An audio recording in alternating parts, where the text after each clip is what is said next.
11 നാൾ നീണ്ടു നിൽക്കുന്ന സ്വരലയ നൃത്ത സംഗീതോത്സവത്തിന് പാലക്കാട് തുടക്കമായി. മതങ്ങൾ ഭിന്നിപ്പിക്കുന്ന ഇന്ത്യയിൽ മനുഷ്യരെ ഒന്നിപ്പിക്കുന്ന വിസ്മയമാണ് കലകളെന്ന് മന്ത്രി രാജേഷ് പറഞ്ഞു. പാലക്കാട് രാപ്പാടി ഓപ്പൺ ഓഡിറ്റോറിയത്തിൽ മന്ത്രി എം പി രാജേഷ് നൃത്ത സംഗീതോത്സവത്തിന്റെ ഉദ്ഘാടനം നിർവഹിച്ചു. ഒരു സ്കൂളിൽ പ്രസംഗിക്കാൻ തുടങ്ങുന്നതിന്റെ തൊട്ട് മുമ്പ് ഒരു കുട്ടി വന്ന് പറഞ്ഞു, പിതാവേ 5-ാം കൽപ്പന മറക്കരുത് എന്ന് പറഞ്ഞു.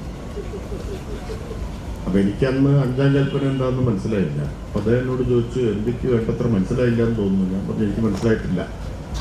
അദ്ദേഹം തന്നെ പറഞ്ഞു തന്നു എന്താണ് 5-ാം കൽപ്പന എന്നത്. അത് കൊല്ലരുത് എന്നുള്ളതാണ്. അപ്പോ ഇത് 5-ാം കൽപ്പന പാലിക്കേണ്ട ഒരു സദസ്സും വേദിയുമാണ് എന്നാണ് എനിക്ക് തോന്നുന്നത്. അതുകൊണ്ട് ഞാനത് ലംഘിക്കാൻ ഉദ്ദേശിക്കുന്നില്ല. എല്ലാവർക്കും ഹൃദയം നിറഞ്ഞ ക്രിസ്മസ് പുതുവത്സരാശംസകൾ. സ്വരലയ പ്രസിഡന്റ് NN കൃഷ്ണദാസ് അധ്യക്ഷത വഹിച്ചു. ഞായറാഴ്ച വൈകിട്ട് രാപ്പാടിയിൽ ആരംഭിച്ച സംഗീത നൃത്തനിശയിൽ ചന്ദ്രൻ പെരിങ്ങോടും സംഘവും ഇടയ്ക്ക് അവതരിപ്പിച്ചു.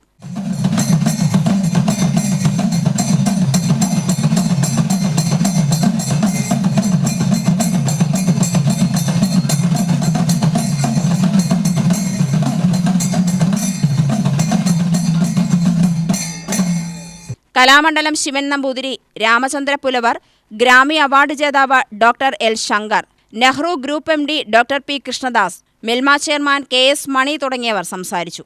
Doctor P. കൃഷ്ണദാസ്, KS. മണി, രാജു സുബ്രഹ്മണ്യം എന്നിവരെ ചടങ്ങിൽ ആദരിച്ചു. തുടർന്ന് 51 ഗായകർ ചേർന്ന് സ്വാഗത ഗാനം ആലപിച്ചു.